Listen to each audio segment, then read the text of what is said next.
Yeah, No, what happened?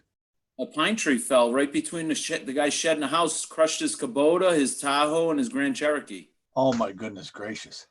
Yeah. Wow. Okay, Terrible. folks, let's get this shit on the road. Let's scroll down to where we belong. Normally Joseph would be calling this to order, but he's going to be late. So we'll just acknowledge for Gloria's sake that currently attending are Commissioners Dave Poplawski, Brian Santos, and John E. Linke. And we anticipate the arrival of Mr. Perotti Brown imminently. So I'm just going to scroll ever so slowly down to where we belong. Here we go. I can grab this now. Unless it doesn't let me get this thing. It was not meant to work on laptops.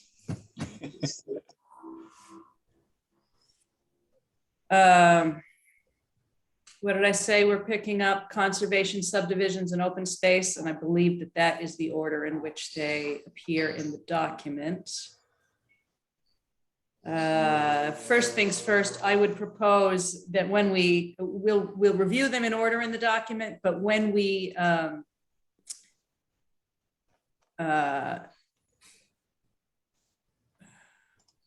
have these edited into the next draft, I would suggest actually switching the order, open space and conservation subdivisions, because open space applies to all subdivisions or all subdivisions over a certain size.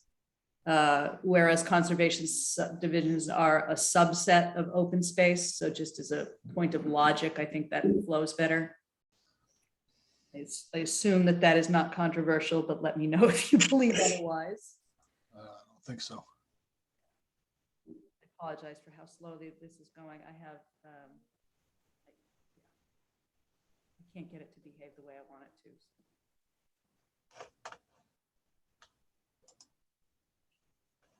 Feel more comfortable sitting at my kitchen table doing this on a laptop than it is in the worst office chair in the world in our office upstairs. Oh my God, there's got to be a better way to do this. Come on. Yeah, you can't click on that and drag it. There you go. Well, I can, but it doesn't always seem to want to go with me when I'm dragging. Can't you page up and down with the arrows? Oh, here we go. All right. It wasn't working for me before. It's not going much faster either. But it is going faster. That's all right. It'll give Joe time to get here, maybe. Street lines. I'm getting there. Systems, street trees.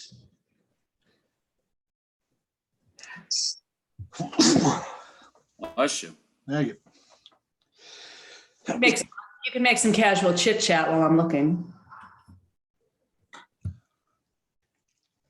We missed you last Wednesday, Brian. I know you were on vacation.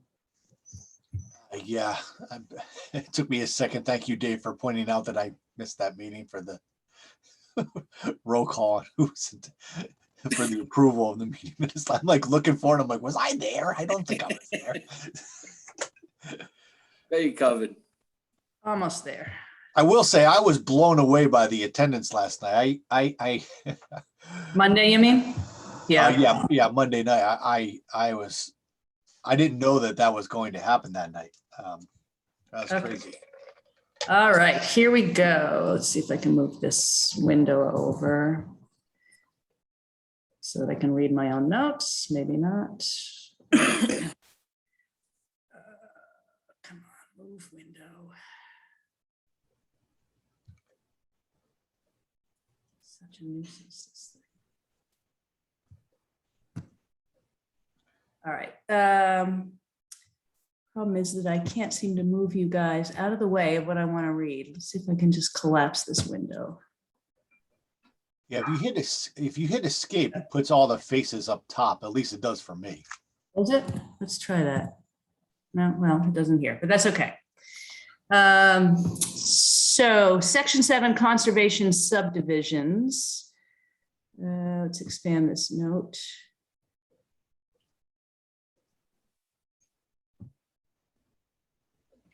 Practical question, do we want to, okay. So under letter B, I have this highlighted, submission of a conservation subdivision, an applicant proposing to subdivide a parcel of land containing 20 or more acres in the RRAD and LD districts may submit a conservation subdivision plan that meets the requirements of this section, as well as other relevant provisions of these regulations and the Thompson zoning regulations. The commission requires that prior to the submission of an official application for conservation subdivision approval, the applicant initiate a pre-application conference for informal consideration by the commission. The presentation of a preliminary conservation subdivision plan and conventional subdivision plan will better facilitate alterations recommended by the commission. Neither the pre-application conference nor the consideration of the preliminary plan shall be deemed to constitute the official procedure of subdivision approval. So right off the bat, my first marginal note here is, do we want to restrict conservation subdivisions to the outlying districts, which I grant you is most of the town. But there are, and the only reason that I even included those named districts is because of the prior convention of naming R40 and R80, which would be those two, RRAD and LD. But there are some largest parcels in, there's largest parcels in all of the districts, except the Thompson Common Village District. And they are all eligible for subdivision in general. So the logical question to me is, the logical question to me is, what is the purpose of limiting a developer's ability to propose a conservation subdivision to the RRAD and LD? Discuss. I agree with you. I think it's, it should be almost town-wide, because there's larger parcels down in the Mill District that could be developed, and I know that there was one actively on the market on the side of Sonny's Market. There was a for sale sign. So I agree with you. I think that it's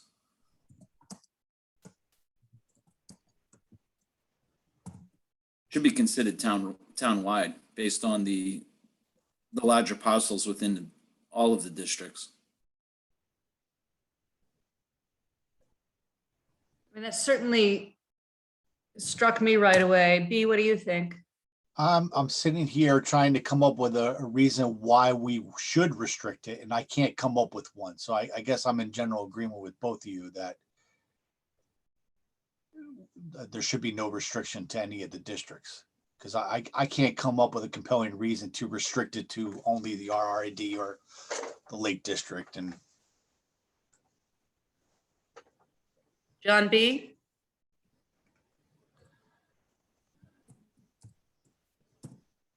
What is in the Lake District? It almost doesn't even apply to the Lake District, in that I don't think there's any parcels that big there. Yeah, I don't think there is. But let's assume for a moment that there are. And it does bring up a second question, but we'll get to that next. Why can't we just put an emphasis on if whatever district, RRAD and LD in the downtown Mill District, if there's a parcel big enough to do a subdivision, then just keep the Lake District out of it, because really, if there isn't anything there, why should it be included?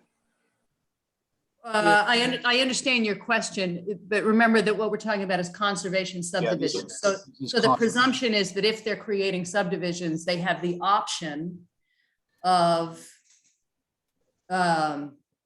waiving some of the dimensional requirements in order to cluster the lots so they can preserve more open space, right? That's the purpose of conservation subdivision.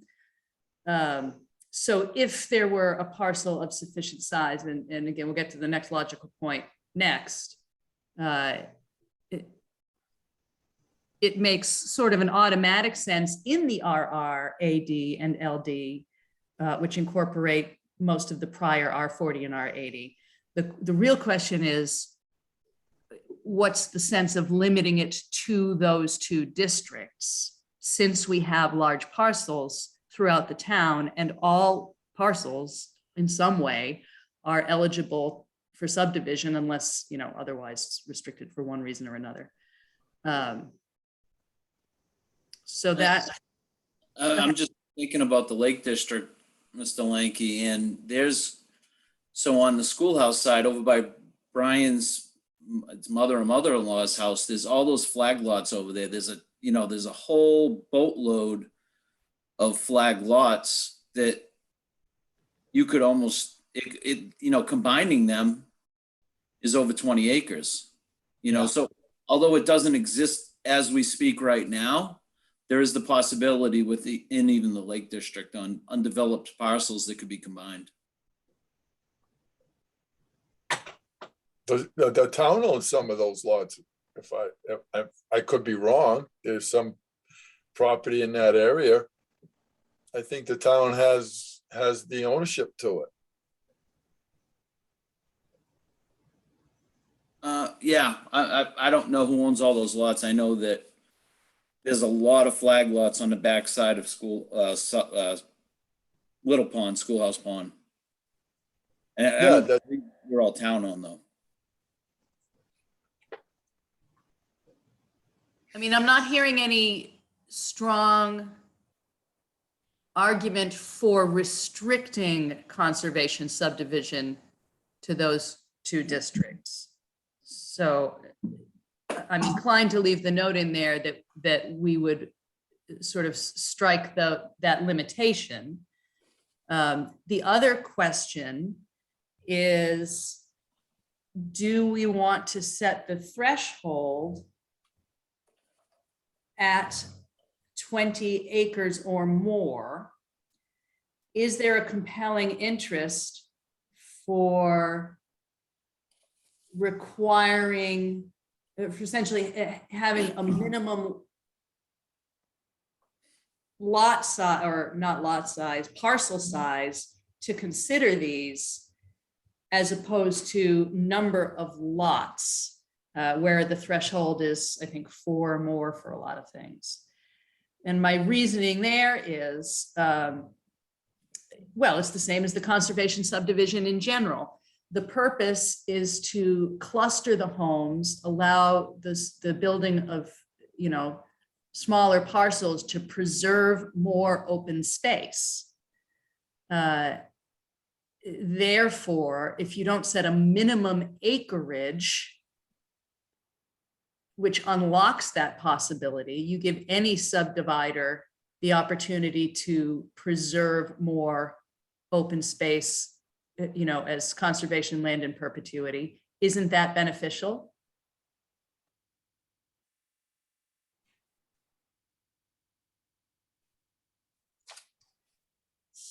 I don't know enough to say either way. My only question is, does the 20 acres or more, that's what it was before? Yeah, what we're looking at now is what's currently in our subdivision regulations. So everything that we're discussing here is a suggested edit or a question on the existing text. Yeah. Again, I don't feel like there's a compelling reason to change it. Being pre-existing from the previous. Yeah.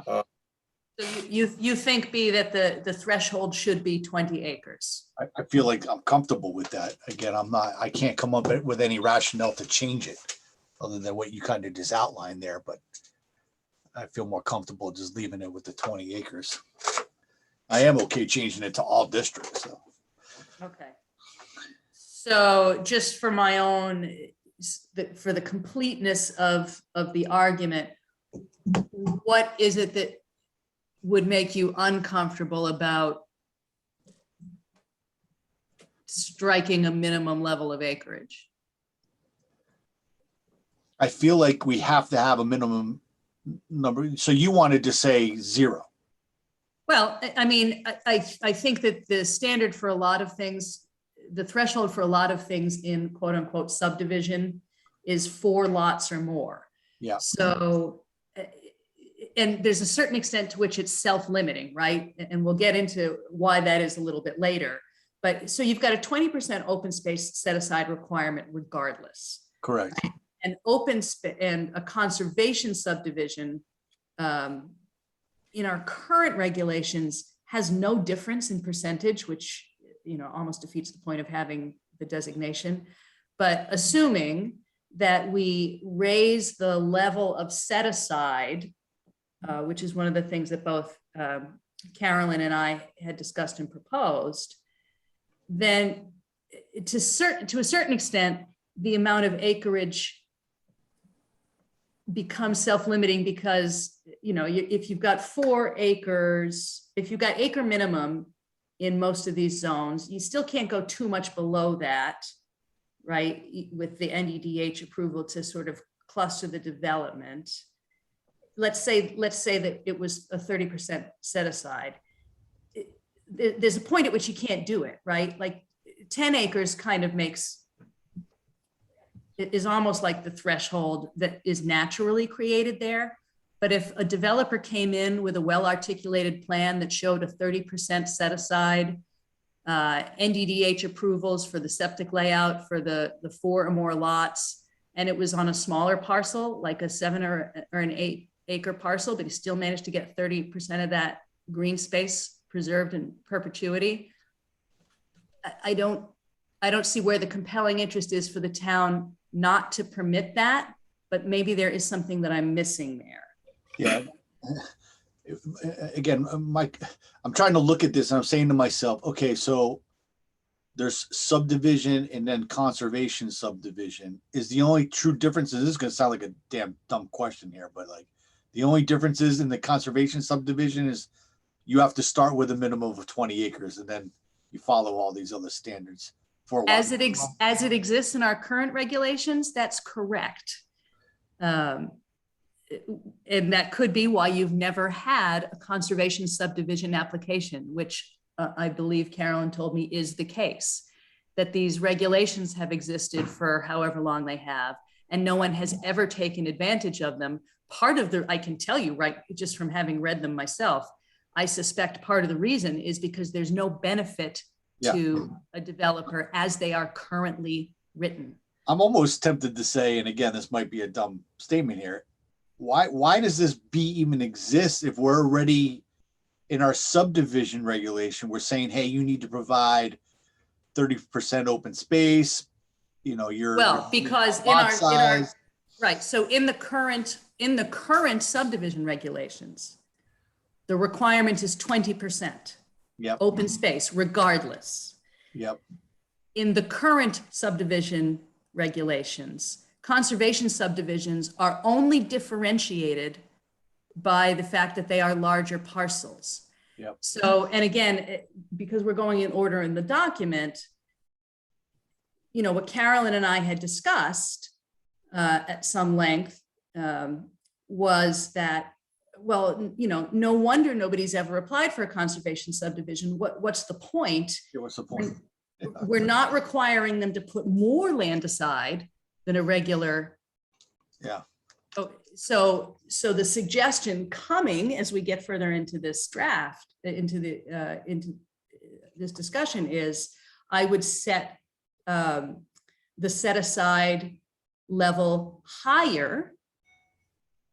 And then the balance, what you give the developer, and this is how these are supposed to work, you give the developer the right to make smaller, clustered developments of homes the whole kit and caboodle is more environmental for all the reasons that we talked about in reducing lot sizes in the first place, right? A smaller lot leads to a smaller home, leads to a smaller energy footprint, leads to less cut into the, the rest of the land. Yep. And makes sort of more financial sense for a buyer. So there's the whole thing. So we're trying to, or at least what I would say we're trying to do is actually make conservation subdivisions preferable, right? So that developers are preserving more open space, that they have a reason and a motivation to do so. Because it's a shame that we've never had a conservation subdivision application. If in fact that's the case, which, I mean, Carolyn had a pretty long memory, so I would take her word for it. Joe, I saw you come in. Any thoughts here? Are you caught up? So yeah, I mean, I think so. We really just started because it took me a while to get everything opened up and scrolled into the right place. So the question is sort of, what is the, well, we know what the intent is. We know what the purpose is according to this, but does it achieve that purpose? And Correct. is it a valuable purpose? And if so, how do we get there? Correct. I mean, I'm almost tempted to stay again, and I know you want to kind of urge people to actually submit on a conservation subdivision. But I'm almost tempted to say strike this whole thing and just make it part of the regular subdivision criteria to have that conservation mindset. That is an interesting idea. I'm going to make a note here. And I know that this rolls off my tongue, and I obviously that's going to require a lot more discussion later on, as you said, but if no one's ever submitted on a conservation subdivision, and the only difference is 20 acres here, I say that our mindset should just be around conserving land to the best of our ability under the standard subdivision application.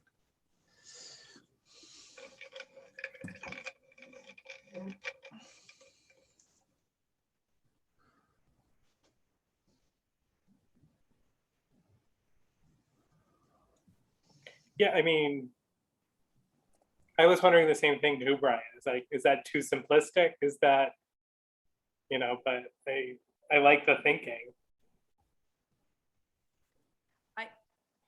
I do like the thinking. Something is,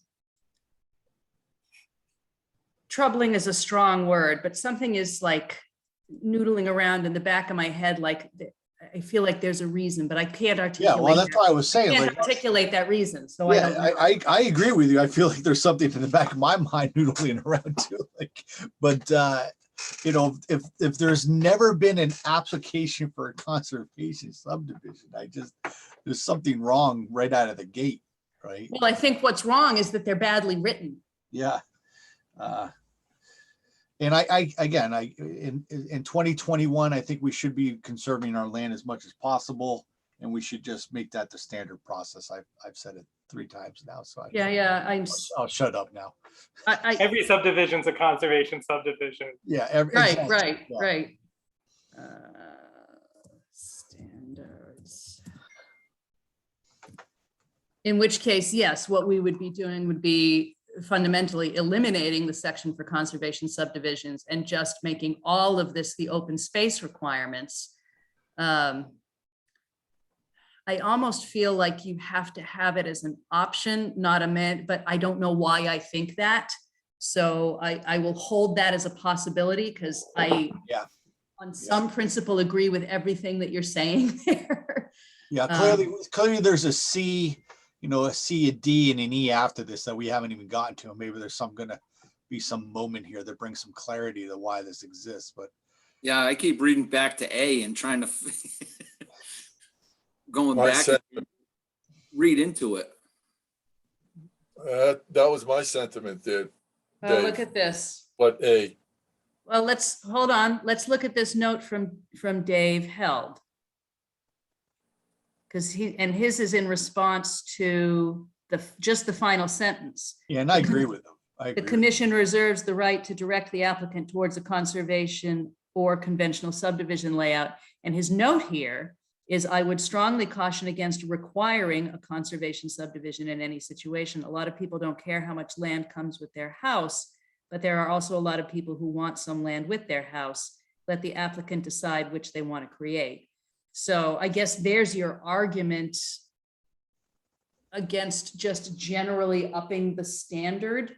Because remember, the conservation subdivision standard demands the smaller lot sizes. So I guess that's, there's the argument, and we should have opened that up before we started talking about it. Well, as we're having this whole conversation, I keep going back to the Bonnet Acres and the land that, the selectmen pushed we were trying to sell that land that could have been for a playground or, and it was dirt bikes were riding on it and it seemed like a bone of contention between all the neighbors. They just wanted to buy it to increase their property. So there was a conservation land that they didn't want conservation. They wanted to keep it. Right, Well- and it's to everybody else's benefit, of course, that it stay in open space, and it's been named in perpetuity. So yeah, that was a whole hairy mess. But it kind of supports what Dave Held mentions here. Yeah. And there is still an open space, regardless, there's an open space requirement. Yeah, Remember, that's right. right now it's 20%, period. The conservation subdivision, as proposed, not as exists, is that you can get the benefit of creating smaller lot sizes, which in some cases allows more lots even with the 30% set aside. So it's more profitable for a developer, but also preserves more green space. So, it is an either or proposition. Let's see what Dave's next note is. I would avoid. I think this is a note for C here. All right, so let's read C. Density calculation. The maximum number of units for a conservation subdivision shall be determined by providing a conventional subdivision plan consisting of lot and street layouts conforming to the zoning subdivision regulations governing conventional subdivision lots. Yield plans must identify topograph, blah, blah, blah, blah, wetlands and water courses, yada, yada, yada. So Dave's note here, yeah, it's definitely in relation to this subsection. I would recommend avoiding this exercise. If the applicant is preserving the appropriate amount and type of open space, let the density be determined only by the minimum lot size, either by specifying a minimum lot size or letting it work itself out through sewage disposal and water supply requirements. I think this would also be more of an incentive for developers to try a conservation subdivision. Based on experience, this approach would usually not result in a huge increase in density with the typical 50% open space requirement. Oh, see, he's saying 50% open space requirement for a conservation subdivision is typical. Interesting to note, hold that in the back of your heads. But it's another incentive to developers to pursue the conservation subdivision approach. If density gets too high and the lots are too tight, the real estate market will take care of that too. Developers don't want to create lots they can't sell, and most of them know that sometimes less is more. So an interesting argument, and that is somebody trying to say something. I closed the window, so I can't see if somebody's raising a hand or anything. No, Okay, just had some background noise, or maybe that's Joe's new puppy. I think that's what it was.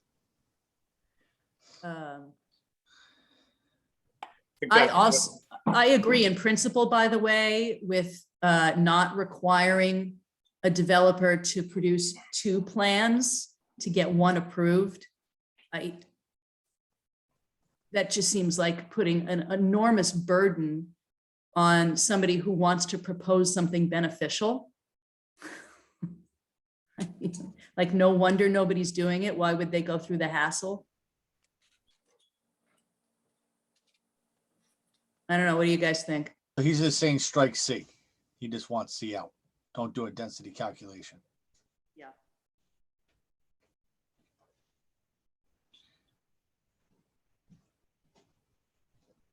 Because, if you go down and then we're in dimensional requirements, and this again is a point that Carolyn and I discussed. So currently you've got 40,000 square foot minimums. He's saying here, or as it exists now, they're 30,000 square foot minimums with 100-foot frontage. But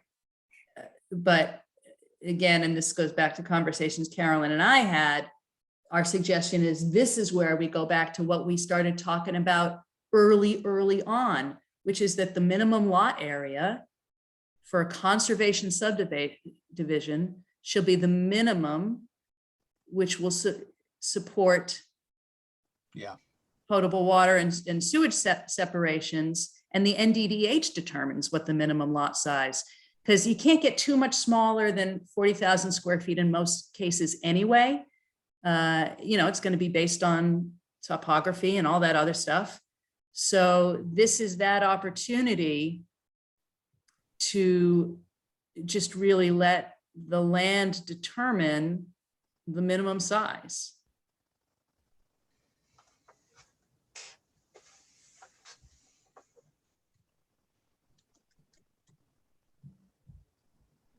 What do you think, guys? Not I just me. think, yeah, I think yes, there, 100%. This may be a dumb question, but could a developer go to NDDH to determine the lot size before? I think they kind of have to, don't they? Right? Because if they're proposing, well, anything where they're proposing water and septic hookups, they've got to demonstrate that it's feasible, right? On a bigger lot, you pretty much know. But were you trying to let that determine the size of the lot? I don't know, just something doesn't seem right.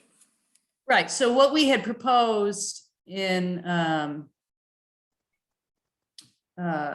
earlier iteration of the zoning regulations, which did not go over for that for a number of reasons, was eliminating minimum lot sizes and saying all down the line that the minimum lot size shall be that which the NDDH will determines will support separations of potable water and septic. Yeah. So that was scrubbed again for a number of reasons. However, it does seem that this would be the appropriate place for that. In other words, you are giving the developer the most possible flexibility to have the most clustered development, right? The base size of the parcel doesn't change, but how much of the parcel is used for building changes. And that is the mechanism by which you preserve in perpetuity more of your open space. But again, it's possible that there's something here I'm missing. It is something that Carolyn and I talked about a lot, was beefing up the conservation subdivision standards to really incentivize using them.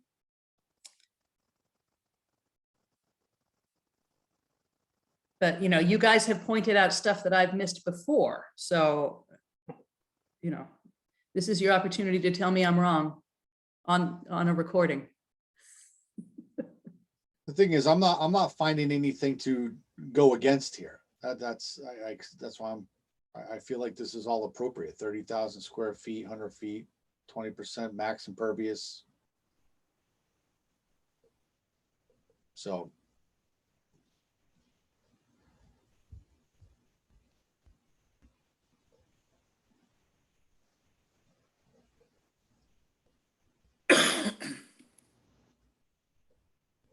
Dave, Joe, John?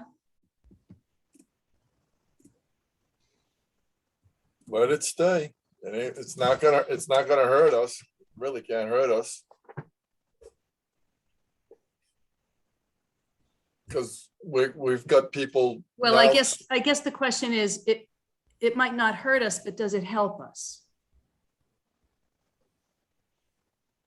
Well, if we want to get a developer in to take a piece of land that, that he could develop, And if it means, that means instead of only 12 houses, you can, you know, say do 24 and still have the requirements by NDDH and all of that.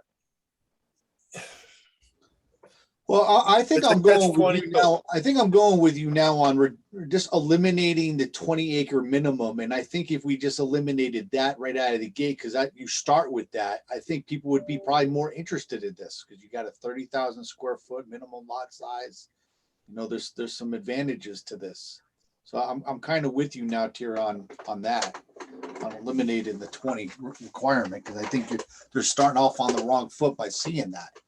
They're going, well, what advantages do I have? And if they flip to the next page, maybe they would see that advantage.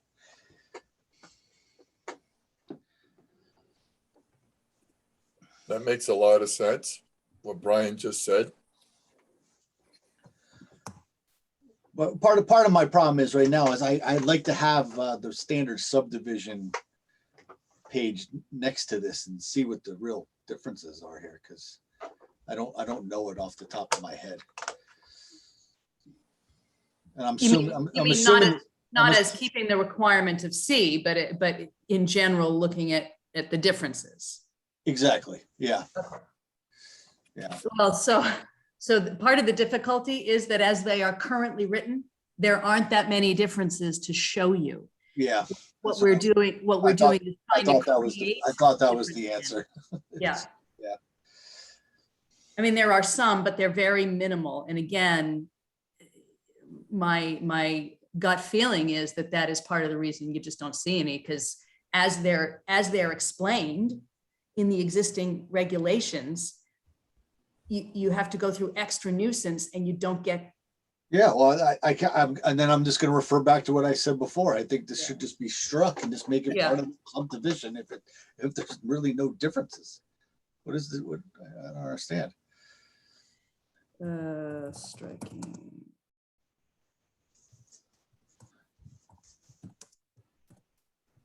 The reason they're so clunky is because we didn't all write them in the first place. It was somebody else.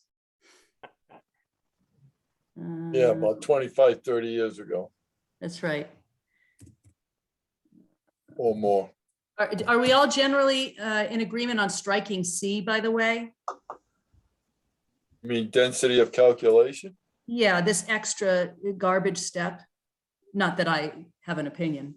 Well, I think I think it's E comes up with the design requirements. I'd like to read that before answering whether or not we're striking. Okay, so let's leave this open for the moment.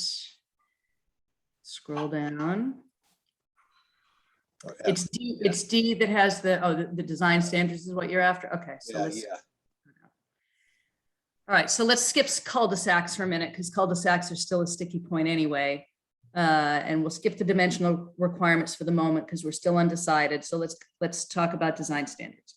In designing a conservation subdivision, the applicant should consider the purpose statement in this section, the standards set forth in these regulations, and the following factors. Dwelling units shall be grouped, allowing a portion of the parcel to remain open.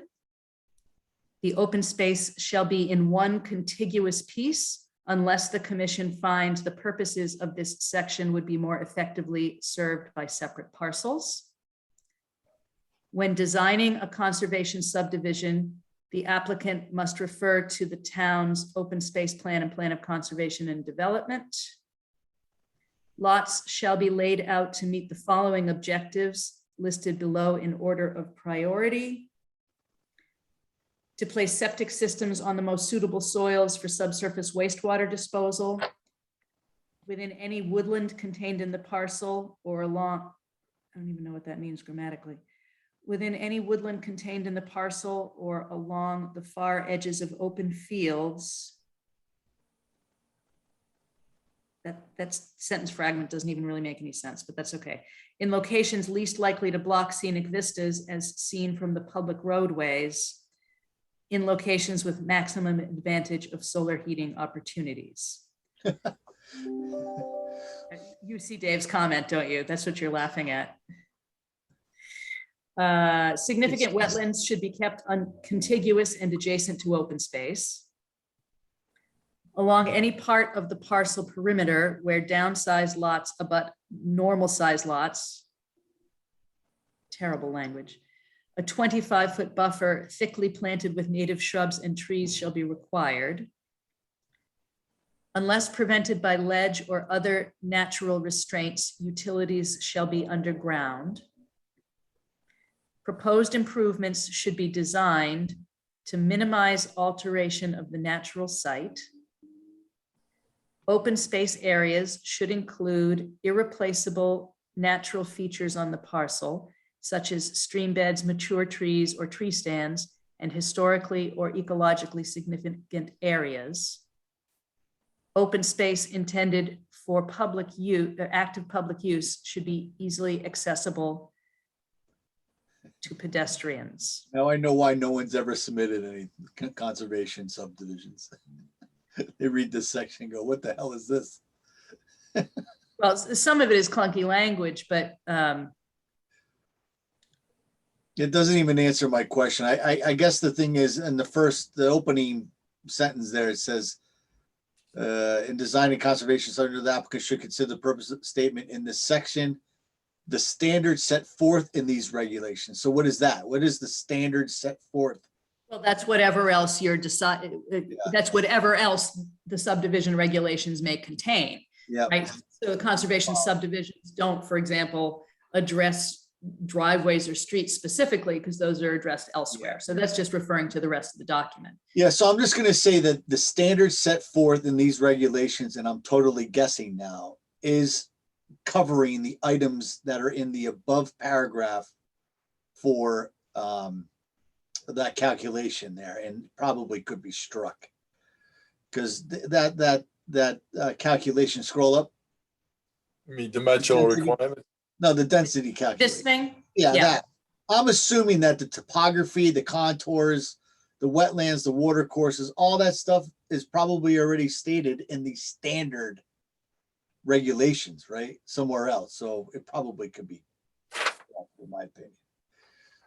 But I'm guessing. Yeah, I mean, to me, this just looks like an exercise in redundancy.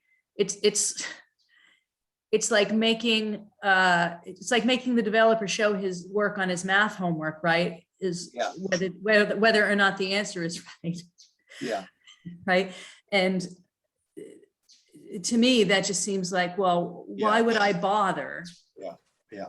If I'm not gaining anything in particular. I completely agree. And I think these civil engineers are doing this kind of stuff naturally these days. So it's got to be part of the standard regulation requirements. So I say strike C. Yeah. What about the rest of you guys? What do you think? Anything sticking out to anybody like a sore thumb here? Nothing I see. Was that nothing you see or something you see? Nothing. Nothing you see. Dave, John? Go with it. I agree.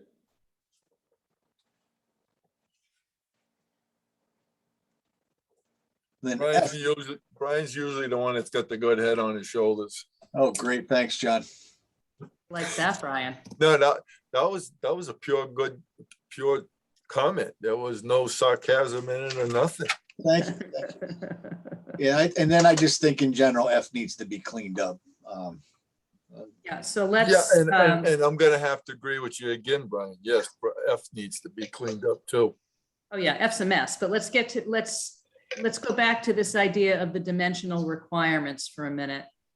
And how we want to handle this. Did looking at the design standards, Brian, do anything to move you in one direction or another in terms of describing the dimensional requirements as stated versus Well, I think leaving the minimums open-ended to NDDH approval? I think F stands on its own. What I'd really like to know is what is the dimensional requirements for the standard subdivisions? And the reason I say that is because, well, maybe we can make these dimensional requirements more attractive. Right, so the standard dimensional requirements for properties in the RRAD, as we amended the regulations in the fall, is 40,000 square foot minimum. except in areas served by water and sewer, which are, 4,500 square foot minimum, and that's not going to be affected, right? That's not going to go any smaller. Which I suppose could be an argument against conservation subdivisions in areas served by water and sewer, because the minimums are already so small. But that's sort of a separate topic. Yep. So, So we're doing yeah, a so it's 10,000 a square foot difference, if reduction. it's a difference of 10,000 square feet and 50 feet in lot frontage. That's the difference. Yep, and then, I mean, they got impervious surfaces. I don't think that's right. I think it's impervious surfaces, but anyway. But yeah, it should be impervious, but I actually personally like the idea of impervious surface. Perfect. Keep it Or as. even better yet, imperial. Let's well, just what go is- with imperial surface. What does the profession have to think about that? I like a bossy surface, ordering people around. My house is 100% imperious surface. Perfect. Good, good.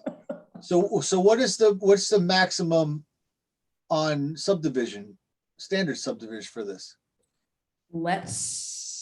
I'm not even sure where that is, but I'm sure it is here somewhere. Crumbs. Joe, do you have it on paper or in a side-by-side file? Because I don't. My binder's still in my car from Monday night. I don't know off the top of my head, Brian, and rather than spend all the time to scroll away. That's okay. That's okay. uh, I know it's in there. Let's assume that it's more. Yeah, I was just gonna say, let's assume that it's more. Yeah, but what we don't know is how much more.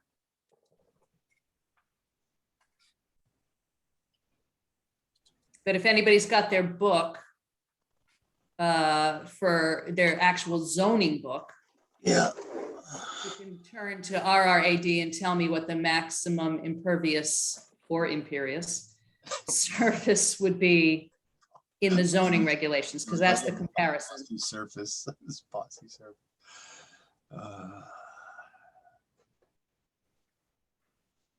I might just leave it like that and see if anybody catches it.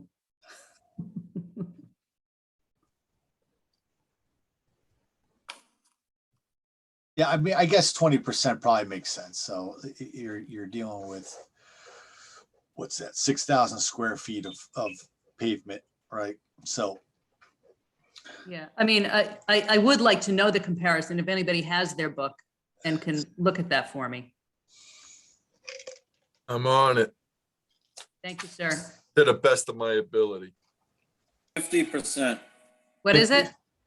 Lot coverage, the maximum impermeable surface shall be 50%. That's high. that's very high. And the Surprised we lot is 40,000 feet, 40,000 square feet. You have 20,000 square feet of impervious or imperious surfaces. And lot frontage is 150, or is it 100 in the RRAD? I think it's 150 residential. Front is 40, side is 20, rear is 20, frontage is 150. Okay, so you get to have a reduced frontage. You get to have, and just as written, reduced frontage, 10,000 square feet smaller lots, and your maximum impervious surface is much reduced to 20%. So it's kind of like a third, and a third, or a quarter. Okay, yeah, I'm good with 20. I think that sounds good. Okay. In my opinion. All right, so we're back to the lot area, which is the only one of these that I have, strong feelings. I mean, I think the 100 is good because I've suggested 100 in general. Right, but this is the opportunity to, again, encourage that sort of more neighborhood friendly, walkable, because that does encourage walkability as well. So the 100 linear feet, I think is fine. The 20% I think is fine. net buildable area, we have a comment here from Dave, get rid of, which I think conceptually he has said all along, we seem to have been eliminating elsewhere. So if that in fact is true, I would concur. You. So this is, we still have this, which I feel like we have not. So if, I know it's Arrived at specified consensus. on a public street before, and I saw Dave's comment, shared driveway easement.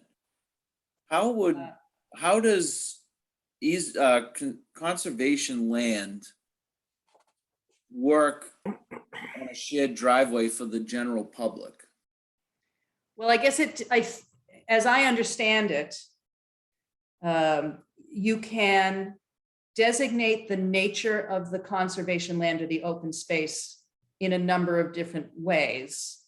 And that can be public access to the residents of the development, or just plain old, you can't build on it. I think you have all three of those options. So that might depend on the nature of the individual conservation subdivision. For example, it's possible that it could just be plain old undeveloped, but linking parcels, adjacent subdivisions, right? And their open space to create those wildlife corridors. So if it's going to be for public use, because I saw bicycles and. Then you would have, then that would have to be shown on the plan, how it's accessible by the public. Yeah, no, I understand that, but does it need to be called out in the standards? That may be a requirement that. That is a good question, but let me double check. I think it might actually address that in open space. And this is one of the reasons I think conservation subdivision should come after open space. Yeah. Because the open space standards are just the standards for everybody, no matter what kind of subdivision you're proposing. Let's see. Okay, so let's just.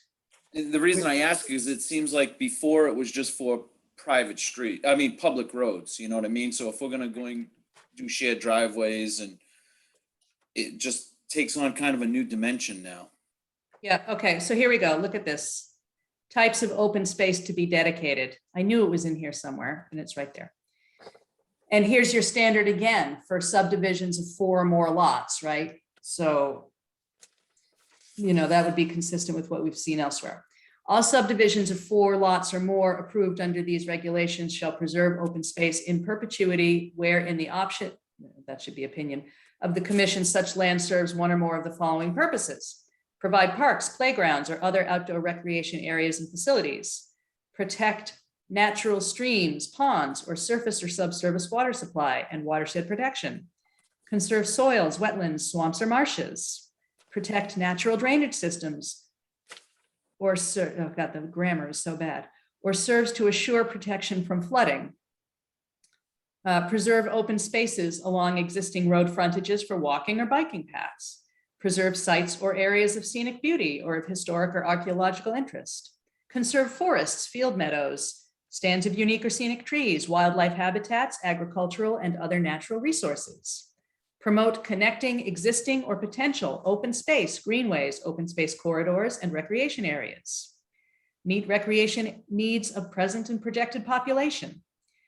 Preserve ridges, ravines, ledge outcroppings, hilltops, scenic vistas, and other unusual physical features. Agricultural land for which development rights have been assigned or otherwise aliened in perpetuity. That just doesn't seem right. Promote orderly community developments or further the findings, goals, and policies contained in the Town of Thompson's Plan of Conservation and Development. So the purpose of the open space, and I don't remember if it was Dave or Brian who asked it, can be varied. The point is that it's held in perpetuity, right? And that goes back to that parcel that had been designated that people, were saying, well, we'll keep it that way, but we want to enlarge our property. That created a kind of conflict. That's because they were all using the property to put a lot of their own stuff on it, and they thought they had it was part of their property to begin with. Well, I think we can't get into people's heads about what their actual intentions were, but the point is that because it was designated as open space, it kind of protected that parcel from the chipping away at why it was done in the first place. So, and that's just a regular open space set aside, not even a conservation set aside. So did that, I forget which one of you guys asked it, but does that clarify? It does. My question was deeper than that, though. It was if it's on a private street or a shared drive, Mm-hmm. should it be called out in the regulations that easement access is granted to the residents to be able to utilize that property? I see what you're saying. Okay, I got you. I'm not even sure where to add that The note. reason I say that is because it called out specifically in the conservation up further, it said public streets. Now, if we're gonna modify that, it's just something to consider if we're gonna put shared drives or. And that is a suggestion in the marginal notes up there as well. Okay, A Yeah. reminder. But let me add this note here so I don't forget it tomorrow when I go back and do these edits. I apologize, Dave, just sort of condense that for me so I can include it in these notes. should the standards specify easement access for residents to utilize conservation area?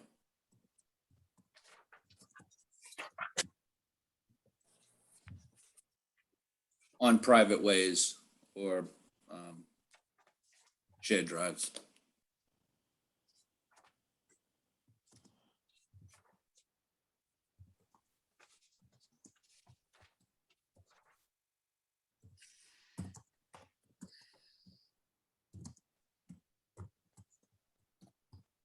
Excellent, thank you.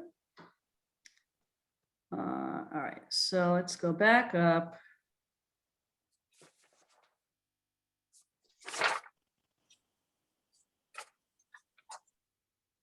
I don't want to leave this until we've made it some kind of consensus decision, even though obviously it's going to need to go before the commission again. I want to know what we're going to present them when we present the version 1 draft, the version 1 edited draft. Are we presenting this minimum lot area of 30,000 square feet, another dimensional designation, or the open standard? The minimum permitted by, the minimum approved by NDDH.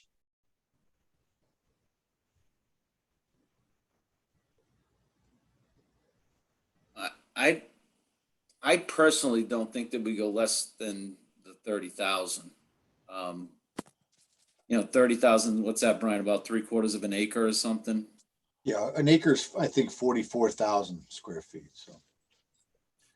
So I think a 3/4 acre lot is reasonable. Okay. 1 acre square footage. Yeah, 43,560 is 1 acre. Right, so the current minimums in general are 40,000 square feet. This gives 10,000 square feet back to the developer to cram another couple of lots in. Okay, so I see 3 of 4 attending comfortable with these minimums. Joe, what about you?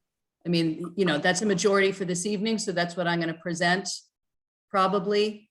But I just want to hear if you've got any strong feelings here. I have no strong objection. Okay. And just to throw it out there, I'm okay with deleting net buildable area. I think that's pointless to have there. Yes. I think we've more or less scrubbed it almost everywhere it exists anyway.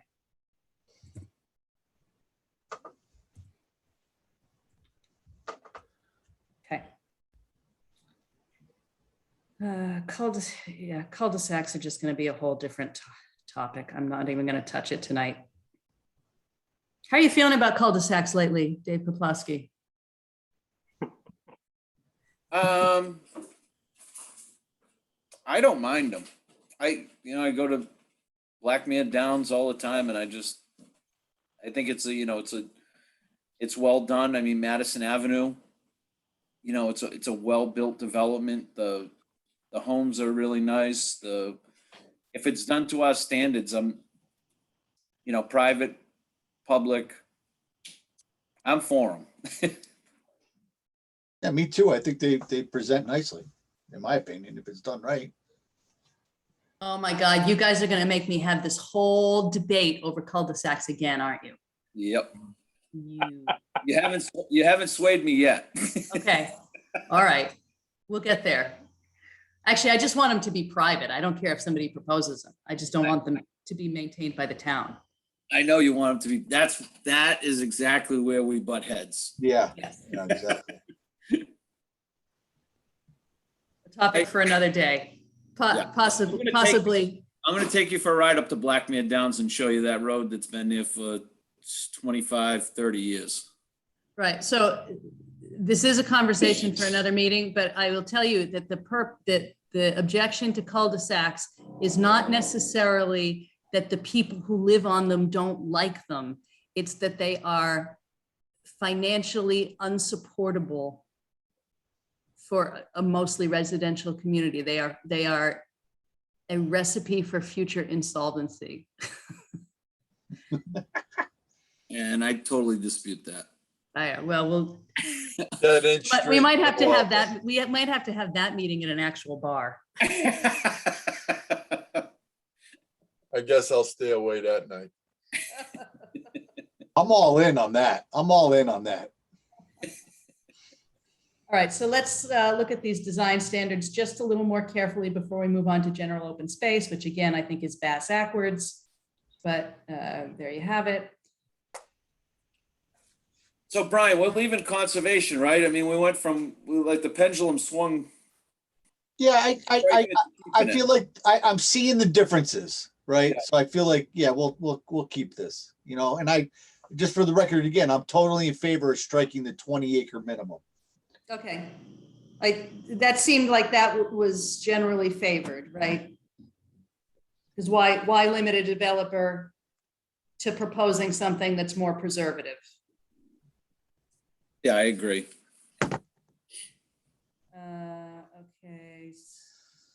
So I'm looking at this and I don't see anything really objectionable except Dave Held's point here that the plan of conservation and development is not regulatory, it's guidance only.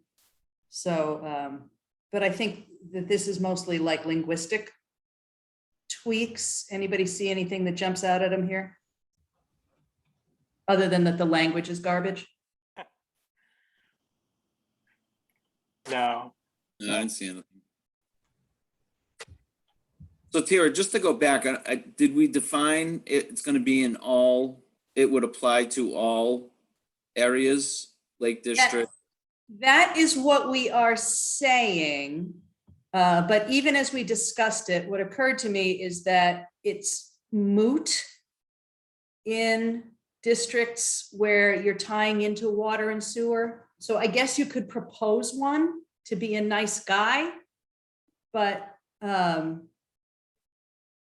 if you've got public water and sewer available to you, your minimum lot size is already 4,500 square feet. So I don't think you would see one, but I don't think that you have to limit it either. Yeah, I agree. Yeah.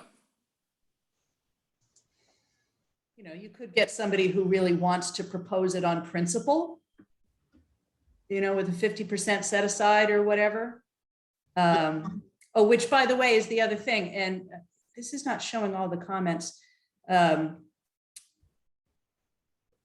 So the question is, because it does not currently exist, it does not currently refer to a larger percentage of open space set aside. You know, Carolyn and I both felt that it really should. And who was it who said they saw 50%? Oh, it was in one of Dave Held's comments. No, 50% lot coverage, you said? No, 50% set aside. Oh. Oh, that was Dave. Yeah, Dave Held's comment said 50. Yeah, I think it's this one. Let me see here. No, it's what part of the density one? Yeah, there it is. So we're striking, but the percentage of set aside is something that's still not addressed here.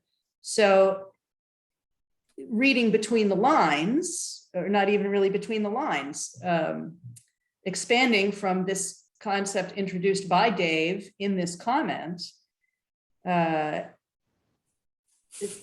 typical 50% open space requirement. So that's got to be based on his experience designing conservation subdivisions. Do we want to bite the bullet on that?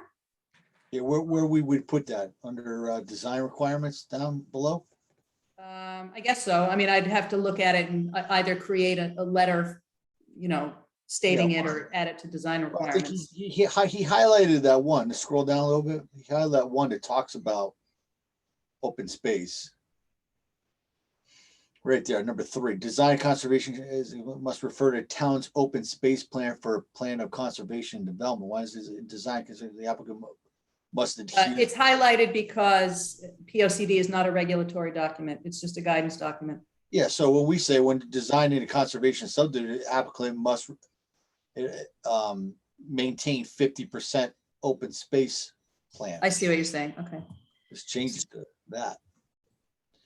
What's the current in the regs? Is it 50 now?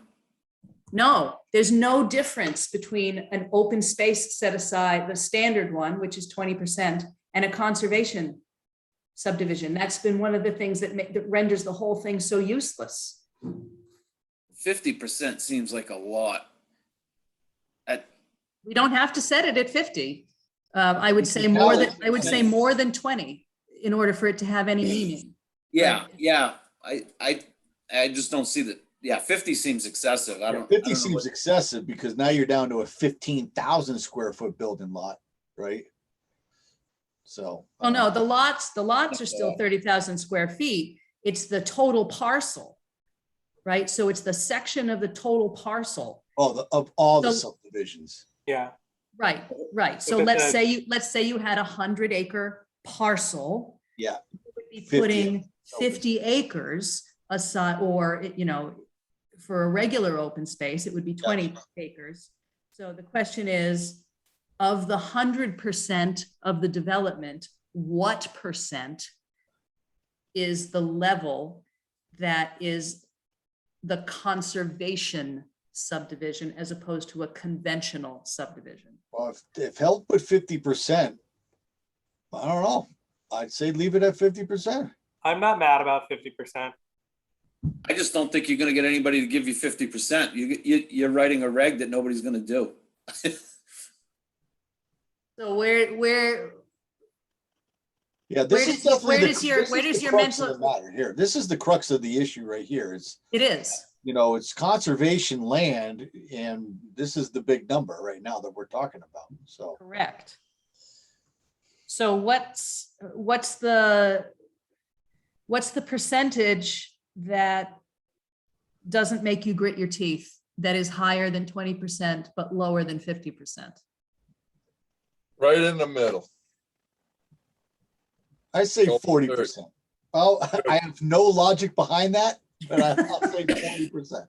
I was going 30 just because no logic behind that either, but it was higher than 25. And it would make it, my thinking is that 30 is obviously more than a 25, and it's palatable and would sway developers into a conservation subdivision. All right, I'll meet you in the middle and do 35. Mr. Lanky?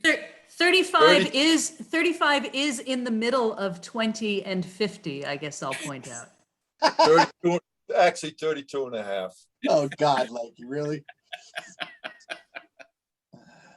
I think 50 is excess. I don't think you get anybody at 50. Yeah, I tend to agree with you, Dave. So 35. 35. I'll go to 35. I'm hoping Joe's okay with. He's on the phone right now. He really wanted that 50. Go say I 35. know, I'm so 35. sad. I guess, yeah, so I see what you did. It's halfway between 50 and 20. Yes, I'll accept it. I like things that are tidy. Yeah, I do apologize, guys. This is why I was late and why I'm on the phone. I'm working tonight, so It's okay. I apologize for the disruptions. Technically, I'm working tonight too, because here I am. Okay, so 35 it is, gavelled, sold. That will be what appears in the V1 draft. Oh, you know you're going to hear about this again, though, when we bring it up to the full commission. Well, we're going to hear about all of it again when it goes to the full commission. These meetings are to create the first revised draft. Yeah, I'm just saying I'm not rested on 35. Oh, you're not resting on coming 35. Well, back with fine. a We're budget gonna of 50. we're gonna have a knife fight over cul-de-sacs too. So Yeah, you can That strike I'll D. pay to see. You can strike D, solar heating. You can strike that. I don't even understand why that was even. Does that just mean like let the sun warm your house? Yeah. yes, Yeah. I this think it was is- for hot water. I think back Yeah, in they're back in putting the thermal, 80s. thermal days, condensers on the roof. They're putting thermal piping on the roof. Yeah. That was your first solar panels. They used that. That was what started the whole phase is they put solar panels on your roof to heat the hot water, so you didn't have to run, especially if you had electric hot water heaters back in the Yeah, day. no, I do them. I put them in for our pool systems in our schools. We put Yeah, and laundromats use them all the time. yeah. They're much more efficient today than they were 25 years ago. yeah. I mean, this was when this was written. Passive solar and that kind of thing was This is the residential height of renewable application. energy. Get it? Nobody's doing that. Not the height. It was the beginning, the birth. Indeed. Okay, some of these are language tweaks, which I've already noted. I'm not that worried about that. So I think we can move down to 32 and a half. no half percentages. Oh, come on. I like half. Not tidy. It would inflame my OCD to have that. Oh, okay. Whatever makes your heart desire to glow. All right, so we've got about 45 minutes here. Let's see if we can get all the way through open space, which is a longer section. Let's just read this a little more carefully. Land to be provided as open space for the purpose of conservation and protection of wildlife and natural or scenic resources shall be left in a natural state by the subdivider unless otherwise specified by the commission. Except for such improvements as may be required by the commission, open space areas shall not be graded, cleared, or used as a repository for brush, stumps, earth, building materials, or debris. Open space and or recreation areas shall typically abut or have direct access to a public street and as appropriate, any existing park or public land. I want to see what Dave's comment is here. Open space intended to preserve natural features worth preserving may be better off without public access. In such cases, a good way to accomplish this is simply with a deed restricted open space area, excuse me, which is part of the lots rather than an easement to the town or a third party. The town is given rights for inspection and enforcement as needed. It's also a lot simpler and avoids the need for acceptance of an easement by the town. Happy to share successful examples if desired. I may ask him for at some point. That kind of addresses what I brought up. Yeah, I mean, and that's what is written there is not horrible. I don't know if I'm liking the word typically. Well, But- yeah, that's, you'll see my note above it, that is sloppy language. Yeah. Right, but I'll fix that in the language editing. Those kinds of grammar tweaks are generally of less concern in these discussions. Yep. That's just me staring at my desktop until I make sense of it. What about this comment though here? I'm trying to wrap my head around how Dave's observations would change this paragraph.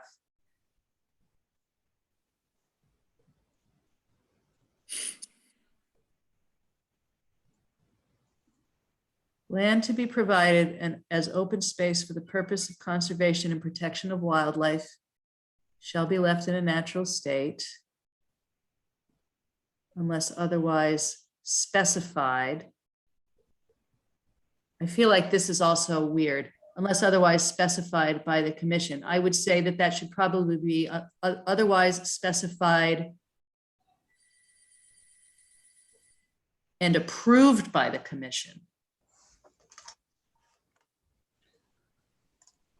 Because left in a natural state, I mean, if you're cutting a trail, that's not a natural state. It may still be open space, green space. So I'm not. Unless there is an existing trail. Sometime there has been, But sometimes there has been, sure. as I said. Yeah. I mean, so let's just say that a recreation area, broadly defined, is not typically in a natural state. A natural state does not show the hand of man, right? And a recreation area, even if it is heavily wooded or heavily in what we perceive to be a natural state, if it is accessible for recreation, I would say that it is de facto not truly in a natural state. That may be overly broad, but I think you probably get where I'm going there. So there's something in here that's kind of messy and I can't. Joe, do you have any insights there? Yeah, no, Language? only to say that I agree with what you're saying.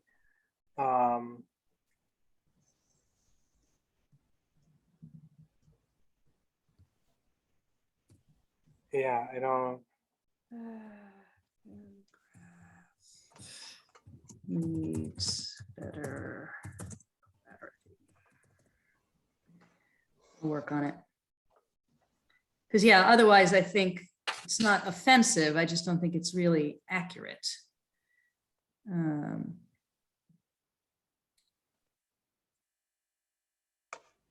right, types of open space to be dedicated. I have the note here from, well, both notes from both Daves, Held and Poplawski.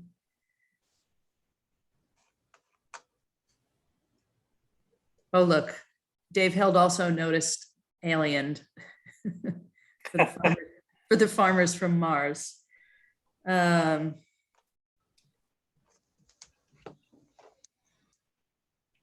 I think the categories are correct. I do think it's the language there, unless anybody sees anything glaringly missing, types of open space to be dedicated. And I can read them again if you want. So to alien is to transfer the title of property. Interesting. So it's not an error. It's just goofy. Just goofy. To transfer title? Yeah.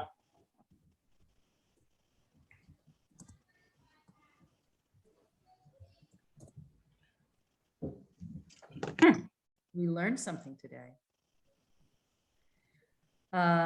Okay, so, but we don't otherwise see anything in terms of types of open space that is missing?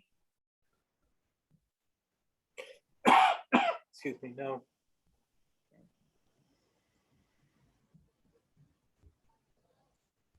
Location of open space. The commission reserves the right to select that portion of the proposed subdivision to be dedicated for open space or recreational purposes, and it may reject or modify any area proposed by the applicant. And I think that this comment of Dave Held applies to this piece. Check with legal counsel to see how far this authority really extends. Note to check as requested. Let's read that whole paragraph, though. It seems like there's some substance here. The commission reserves the right to select that portion of the proposed subdivision to be dedicated for open space or recreational purposes, and it may reject or modify any area proposed by the applicant. Land so reserved shall be for the purpose of conserving natural or scenic resources, protecting cultural, historic, or archaeological resources, including but not limited to floodplains, stream belts, wetlands, ponds, aquifers, stone walls, specimen trees exceeding 30 inches diameter breast height, wildlife habitat, outstanding forests, ridges, ravines, and ledge outcroppings and other unusual or fragile features, conserving prime and important farmland soils as defined by the Soil Conservation Service, meeting recreational needs of present and projected populations in the area, adding to or creating linkages between existing open space, providing buffer areas between adjoining land uses, implementing the recommendations of the town's conservation and open space plan.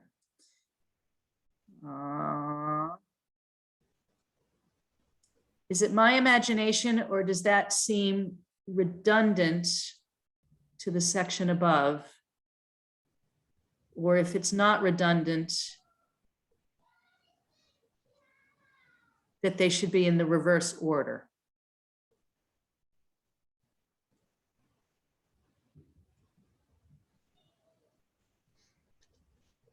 Yeah, I'm okay with reversing the order. I think that makes sense to say, yeah, this is the location, and then this is what the land reserves. Yeah, there's something weird about it still to me. I do think they make more sense as written in the opposite order. I don't actually know that aside from the first sentence, that paragraph actually refers to the location. Yeah. to locating open space. It's the purpose of the space, which is what the prior. Yeah, I just wonder if it's meant as a justification for where the commission would have required the space to be. Yeah, I think you're right, Joe, but I don't think that that is what the actual language creates. You know what I'm saying? Mm-hmm.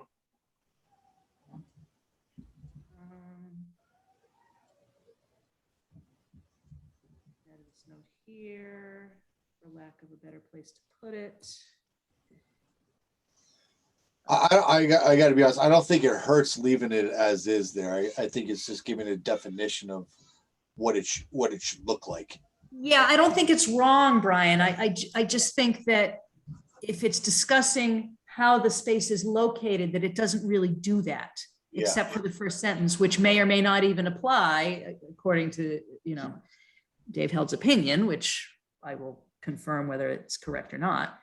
I do think it's possible to adjust this language to make it more specific to locations that preserve those things. Like there's a missing link in there, I think. Who's got kids in the background? That would be me. I have a puppy barking upstairs with my daughter yelling at her. Yeah. My son, you'll hear my son in a little while yelling at his Xbox, who just walked down. Who's a freshman today. Big day. He started his freshman year. I think I saw a picture that must have been your wife who posted it. And he looks a lot taller than the last picture I saw posted of your kid. He has sprouted up huge. He's taller than me now. Can't believe it. Is that a sad day for you? Honestly, I don't. The days just fly by now. I don't even know what's happening. Anybody else have any thoughts on these two sections, either the order or what they're saying before we move on? I mean, I think I agree with the general principle of what's presented. It's just how it's presented. Yeah, yeah. I agree with you that the opening paragraph there, it's not a location of open space. It's more of a open space definition, you know. Yeah. Not Well, all- it's like a statement of purpose more than it is anything Yeah. else. Yeah. Yeah. And then, yeah, it is. It's a statement of purpose. And then the 13 categories are categories that fulfill that statement of purpose. Yeah. That's what I think it is. That's pestering me about it. Okay. All right. Open spaces shall be located within all subdivisions of 4 lots or more in a specific location as, again, determined by the commission, or I think that should be approved by the commission, right? The developer's going to propose it and then the commission's going to approve it or not approve it, right? Yep. Right. Okay. Tira, we keep ignoring, or I don't know why. So in a couple places you've indicated 3 thoughts instead of 4, but we haven't talked about that. You're right. We haven't talked about that. I think that was an attempt to make consistent with the definitions of subdivisions, which I think are 3 lots or more. And I'd have to go back and, scroll back and confirm that. But I think that was what we determined. Unless I am mistaken, Janet had mentioned that the threshold for conservation subdivisions or other kinds of subdivisions was often at 4. So that might just be a convention. Let me add another note to that.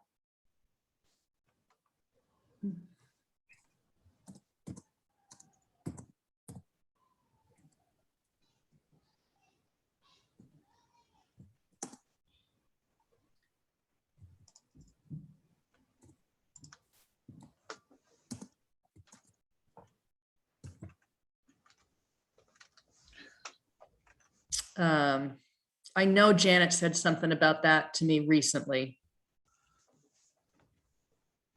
And I think it was as we were discussing the triggers for the LID checklist. Right. And I wish I could remember in more detail, but it's been a couple weeks now.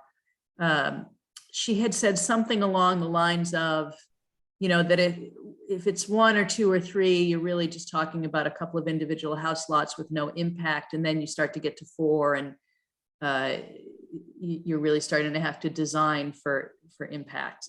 It was something along those lines. Gotcha. So I think that 4 may be the convention there, but I've got the note here. I'll follow up with Janet on that. That something about that is ringing a bell in my head from the last meeting. Does anybody else remember that thread of the conversation from the last one? It's possible it was a conversation I had with her, not in a meeting and just in my office, but Yeah, I missed the last one, so I can't say. No idea. Dave, does that ring a bell with you? You were in the last one. I think it sounds familiar to me, to be honest. Yeah, it does sound a little familiar, but it's all foggy after the late night Monday. Oh, you're not the only one. I did mention that I did a 15-hour day that day. Once or twice. Yes, you Yeah. did. Yeah. Well, I've lost some brain cells because of it, so forgive me if I forget. We're all dragging a little bit today. Oh my God. I keep yawning. I haven't caught up on my sleep yet. It's Specific location, and we already talked about in specific locations as approved by the commission as opposed to determined, Mhm. because that just seems more logical to me.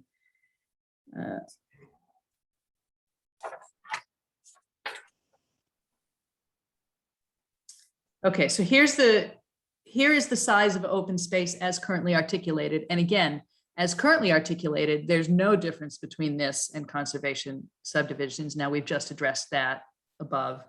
The minimum required area of open space shall be 20% of the total area of the land to be subdivided, Yeah. and shall be of such size as deemed appropriate by the commission, so that the open space will achieve the purpose intended as noted in Article 4, Section 7, and serves the increased density of population resulting from the subdivision, and will serve to achieve the goals and object of the plan of conservation and development.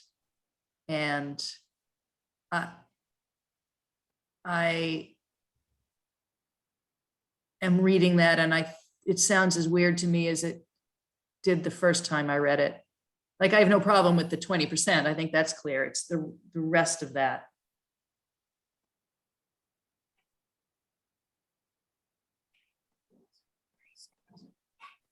I'm not sure what the rest of that sentence is saying.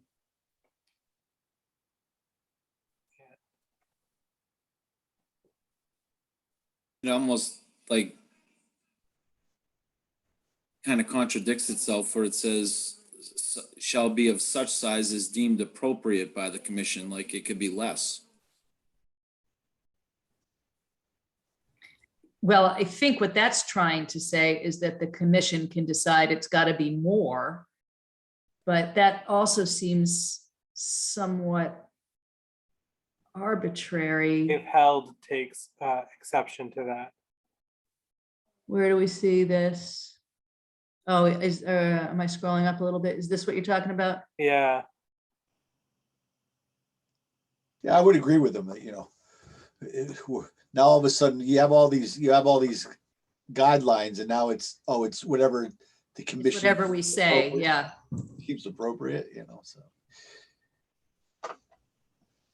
I think it's okay to say that it's the minimum, but I think it's not okay to say that the commission can demand that it be more, right. right? Because a guy could propose 23%, Right. 25%, doesn't trigger a conservation subdivision, but he could do it. Right. So you're hitting a minimum, but the commission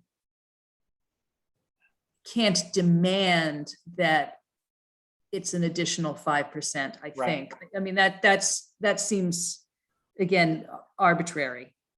I think you could just write and shall achieve the purpose intended as noted in article, or you can just strike be of such size deemed appropriate by the commission, so that the open space, blah, blah, blah, just say and shall achieve the purpose intended. I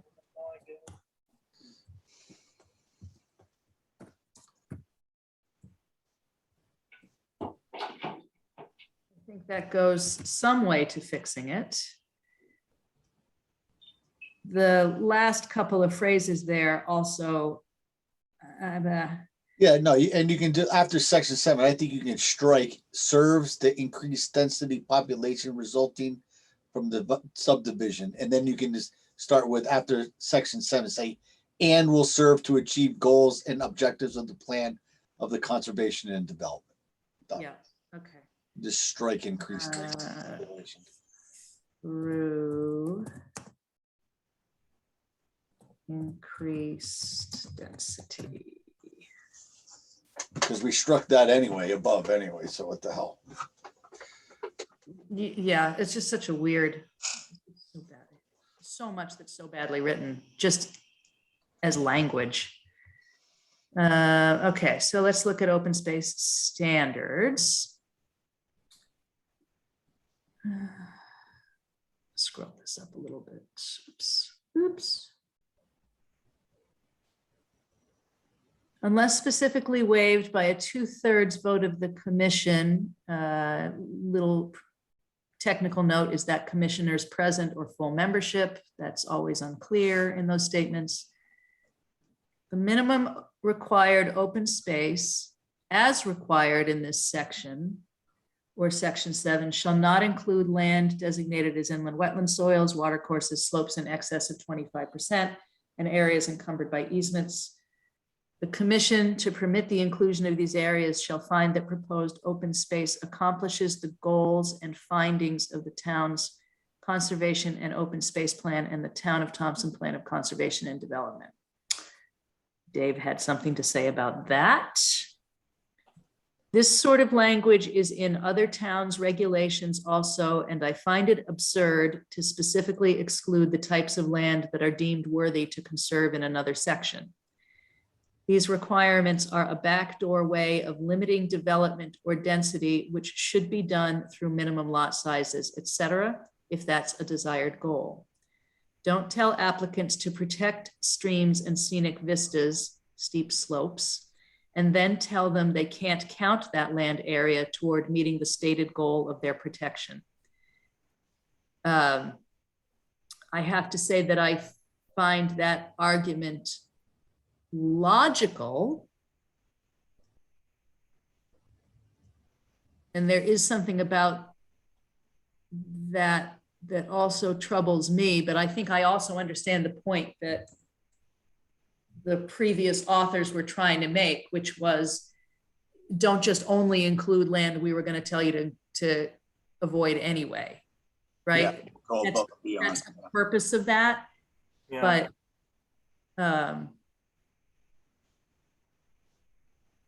but is there a middle road? I don't even know. Hold on, I just heard somebody text me. I'll be right back. Well, and that's interesting. While she's gone, that's interesting that that this isn't a unique stipulation, that this isn't unique to our subdivision, regulations, that it appears in other towns as well. Yeah, Yeah, there's a lot of things that appear in multiple towns' regulations that have been unhelpful. So, whether Okay. something appears or doesn't appear in another town's regulations may be of interest, but I don't think is determinative of whether it is correct or not. Yeah, for sure. We're undoing a lot of damage in our regulations that have existed for decades and that followed a pattern, across the country. Yeah. Referring to something just because it's been done before is not in and of itself a compelling argument. Right. 100%.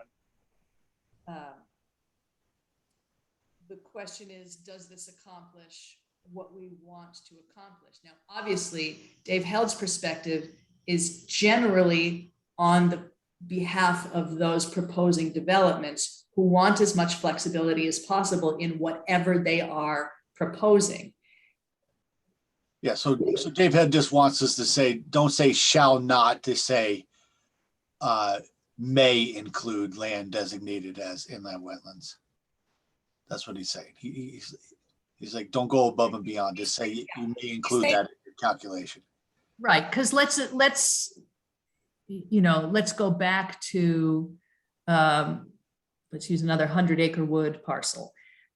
So let's say that all of these types of areas are in the plan.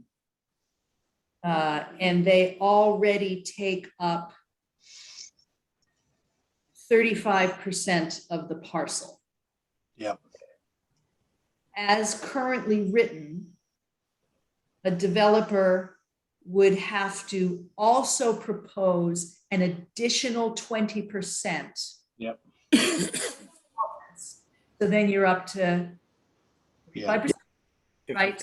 That's obviously, that seems onerous. I would agree that seems onerous. But let's say that, let's use the reverse. Let's say that these types of areas equal the 20%, but they are not accessible. Now, there's no requirement that they be accessible, but it's obvious that the previous authors feel like that was a free pass. Right. So what's the? And again, not to rely on it's been done, so it's right, but felt so strongly about it that the waiver required a 2/3 vote, not just a majority vote. Yeah.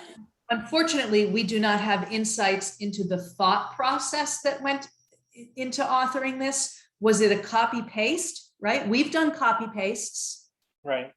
but we also know what our thought process was in the copy paste.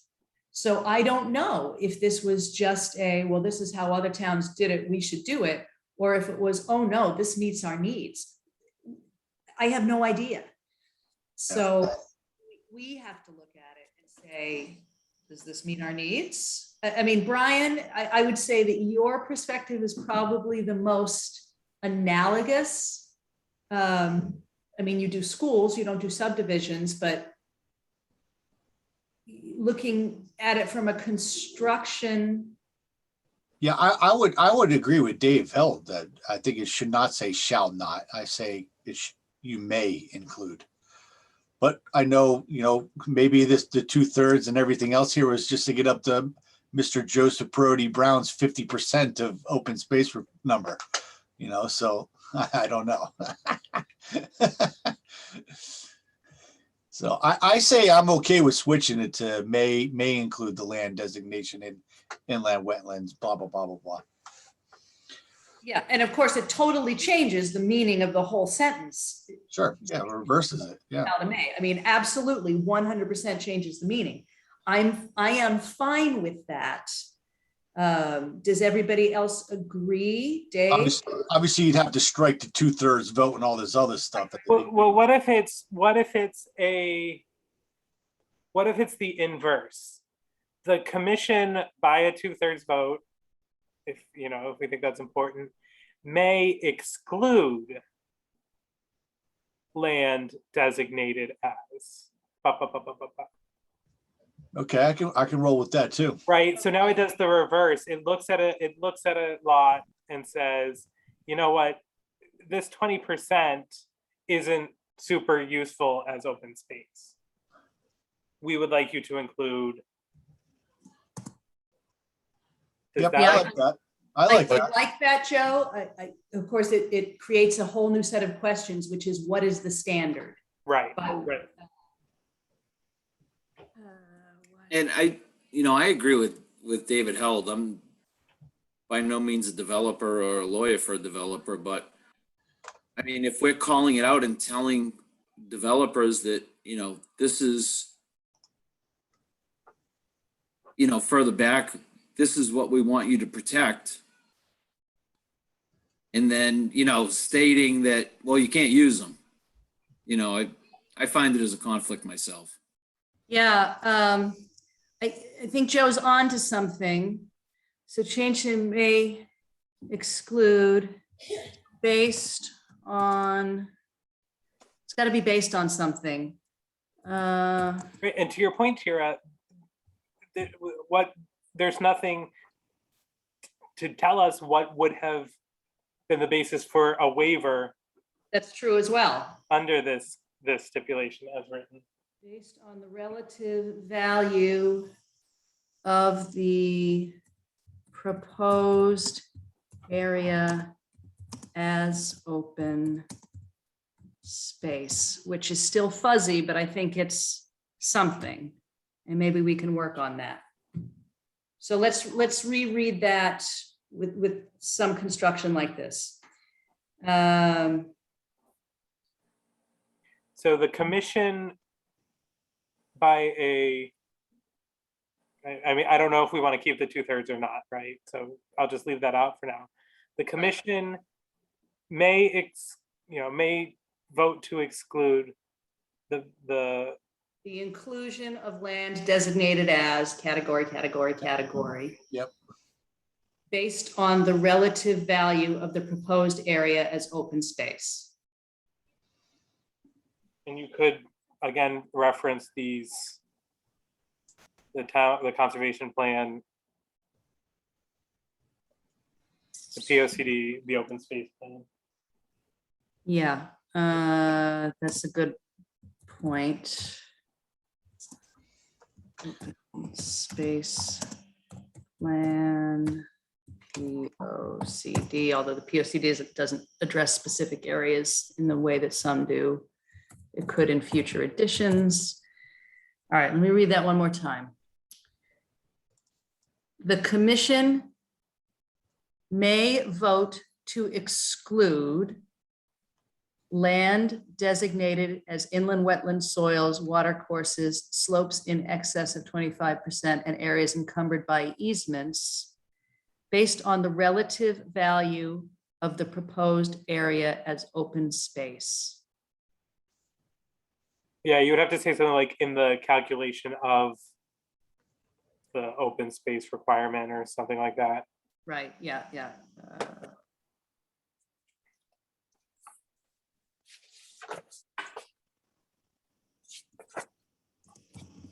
I think that's better. I'm not sure that we've quite nailed it. Oops. Didn't show up where I wanted to.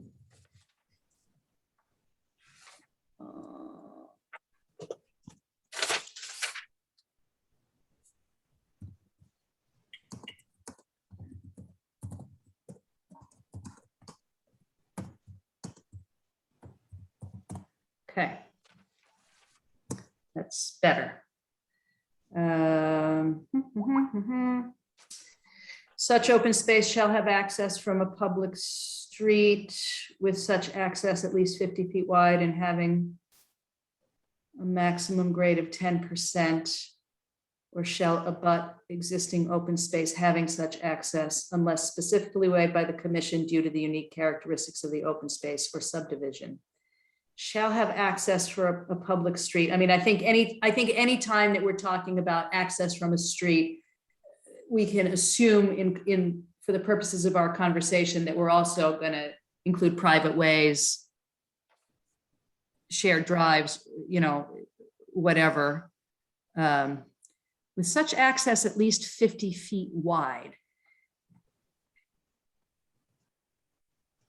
Like it needs an access roadway of its own?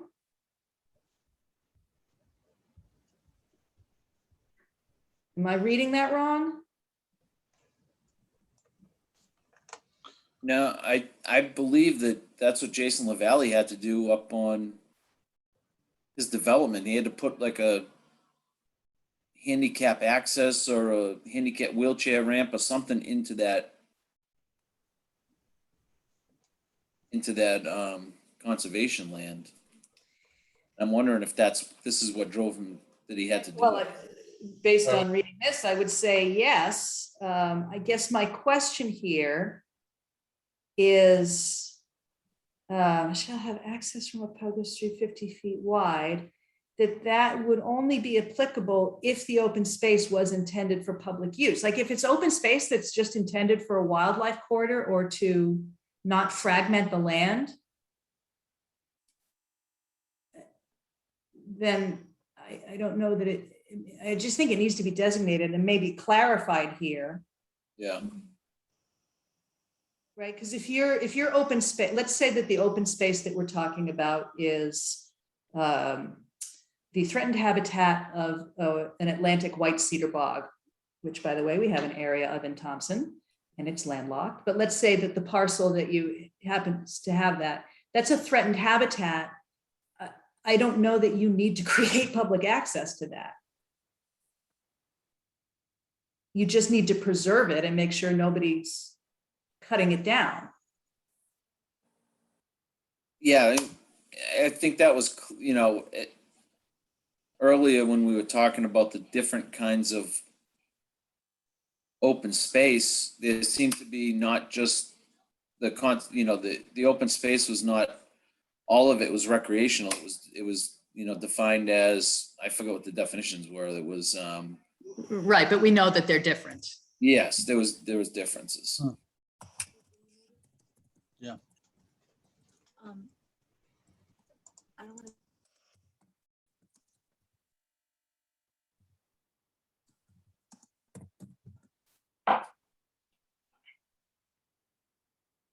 Yeah, Dave? and sorry, Dave, I was gonna say this too. Dave Held had made a comment about access earlier, and it's, I think the comment below where you're typing now, Tira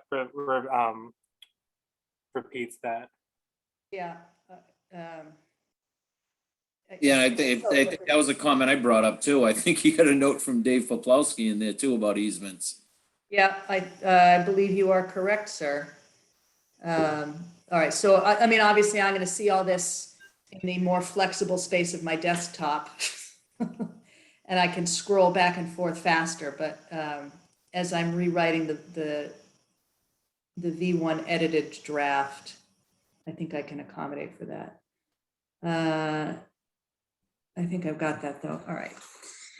Let's see. Brian, Condition- don't be confused. I'm not a lawyer, but I did sleep at a Hilton last night.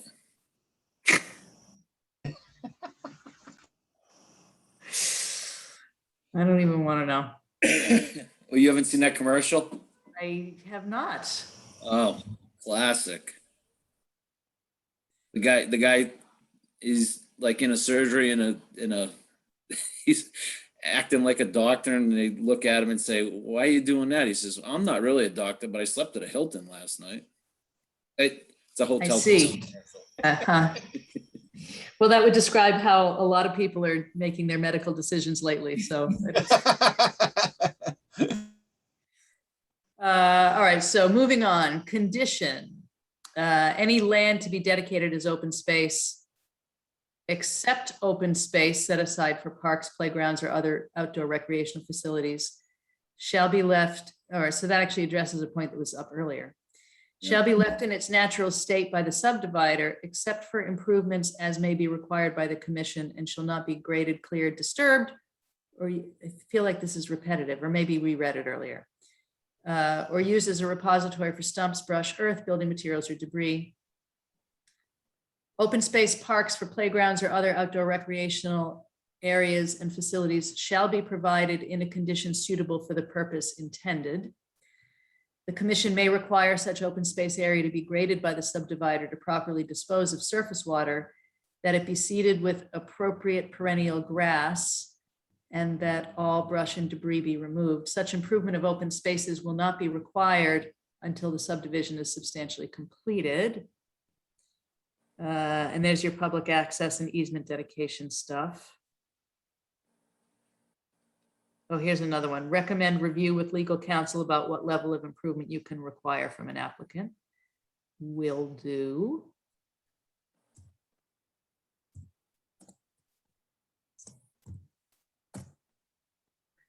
I think that provision for condition is better than some of the other earlier language because it does differentiate. I don't know, is that flagging anybody for anything? No. Sorry, guys, I have to run duty calls. My apologies. I think we're almost done here anyway, Joe, because we're down to dedication and there wasn't much in the way of comment here. I think we can probably wrap this. I mean, I have no comments from anybody on the forms of dedication.